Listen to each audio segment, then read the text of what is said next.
Yo, Lawrence. Yeah. You know, you never did a review on the iPad mini. Yeah. I guess you're right. Maybe I'll do a follow-up video on it.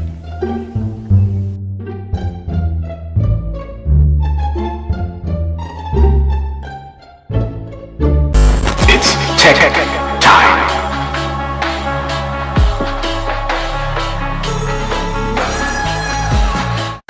What's up, everyone? Back at you again with another video. So, the iPad mini 5th generation. Could I recommend getting this in 2020? I mean, it's only a year old, but still, could I recommend getting this over the other iPads? Let's talk about it. The iPad mini 5 is still a great choice if you're looking for an iPad to buy in 2020 that's not super big and also a performance champ. It's rocking Apple's A12 Bionic chip, the same chip found in iPhone XS and XS Max. So almost 2 years old, but with Apple products, you don't have to worry at all. Apple products simply last a long time. I would have to say this is my favorite size for an iPad because even though it's bigger than, let's say, an iPhone, it's still a compact version of an iPad. So by me saying that, the portability of this device is great. You can lounge around freely without having to worry about a big screen, you know, in the way. I mean, unless of course you like having a big screen when lounging around. There's also a headphone jack with this model, which for some, that's still a big deal. I know for me personally, it's a plus having a headphone jack, even though I mainly use Bluetooth headphones, whether it's, you know, to plug in wired headphones or a microphone. So having a headphone jack on an iPad makes me question why it was removed on phones in the first place. As far as display is good, you're getting a 7.9-inch IPS panel. I have to say I've definitely been accustomed to using OLED, and I can notice a quality difference when comparing it next to an OLED display, but the quality is fine. Colors look great and it can get plenty bright. So you're still getting bezel city, but I mean, it's not bad. But the design is outdated. Having this form factor does make me think it would have been nice if Apple released an iPad mini Pro, something resembling the iPad Pro, but of course smaller. It's also nice having Touch ID and a home button, which, I mean, the design is outdated, but I'm pretty sure a lot of people who pick the iPad or iPad mini over the iPad Pro appreciates that. Now for me, swipe gestures would have been just fine with the almost all-screen display. So by me talking about how big the bezels are, I'm going to have to give it a rating of an 8 out of 10 for design because, I mean, it's the same design that Apple's been doing over the years. I mean, besides the Pro model. Pro model is the exception because you're getting, you know, all screen, no home button.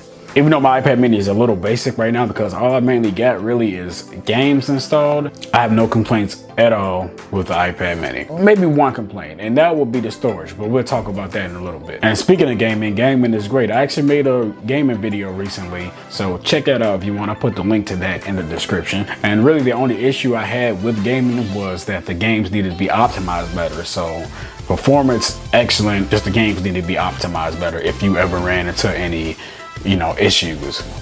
But I was really impressed, especially by Fortnite. That actually was like really good. The battery life is good. It's a 5,124 milliamp hour battery, and sources state that it lasts about 10 hours, and I can agree on that. It'll get you through the day. But see, the model I have is Wi-Fi, so I can't speak for the cellular data model.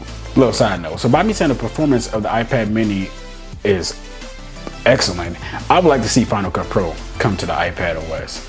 I know for a fact it's more than capable of handling Final Cut Pro. So Apple, if you're seeing this, bring Final Cut Pro to iPad OS. You make a lot of people happy, including me. As far as cameras, it's pretty good for a tablet that came out last year. There's a 7 megapixel front camera and an 8 megapixel rear camera.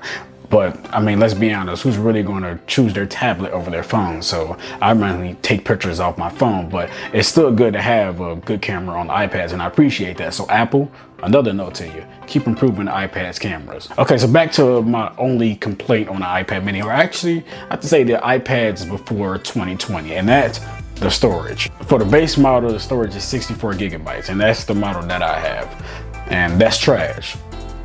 I said this plenty of times, tablets, phones need to come with a minimum of 128 gigabytes of storage because people do a lot with their phones and tablets and, you know, multimedia devices.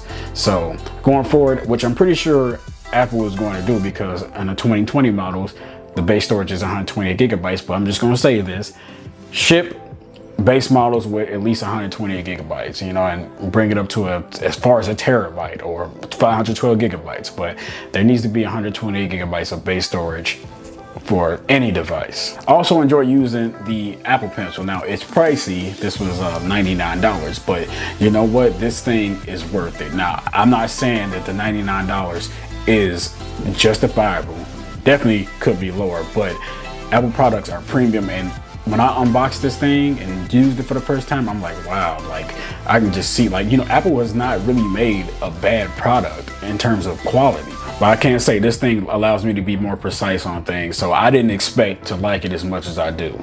So this is definitely a must get. So here's the big question. Is the iPad worth the $399 in 2020, 1 year later?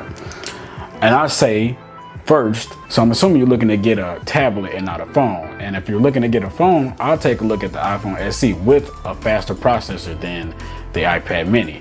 But if you are looking to get an iPad, I say yes, this iPad mini is definitely worth it. I really wouldn't even bother getting a budget 10.2 inch iPad unless one, you're trying to save a couple bucks, and two, you really want that bigger display. iPad mini is definitely the way to go. But I want to know what you all think. Are you thinking on getting the iPad mini 5th generation? Or you were just probably curious and clicked on this video, you got the iPad Pro, you know, I want to know. So put that, express your thoughts down there. Click that subscribe button, ring that bell so you get notified of when I upload. As always, salute to the flag. It's full of love of tech. And I'm gonna catch you on the next one. Peace.